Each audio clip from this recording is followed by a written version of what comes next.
প্রথমে পেজ আইকনে ক্লিক করে দেন হচ্ছে প্রফেশনাল ড্যাশবোর্ডে চলে যাব। দেন আমি মনিটাইজেশন ট্যাবে ক্লিক করব। এই যে এখন চলে আসছে আমার হচ্ছে available to setup, start setup button. তার আগে আমি ইনস্ট্যান্ট অ্যাডস একটু চেক করে আসি ক্রাইটেরিয়া ফিল আপ হলো কিনা।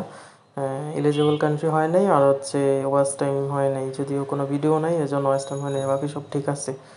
সো এখন আমি স্টার্ট সেটআপটা দিয়ে দিই। Simple way to earn, connect with the friends, add টুলসে ক্লিক করব। দেন হচ্ছে স্টার্ট আর্নিং স্টার্ট হয়ে যাবে।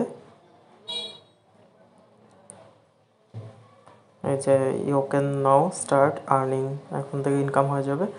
দেন টাকা যখন হচ্ছে $25 হবে তখন হচ্ছে টাকাটা আমি বের করতে পারবো। তখন হচ্ছে ওই যে set up your pay out account to get bank account details, সেটা দিব। আর এখানে হচ্ছে প্রাইমারি ডিটেলসগুলো যা আছে তা দিয়ে দিবা, নাম, ফার্স্ট নেম, লাস্ট নেম, এগুলো দিয়ে হচ্ছে দেন পেমেন্ট করা যায় আর কি। ওকে, ধন্যবাদ সবাইকে।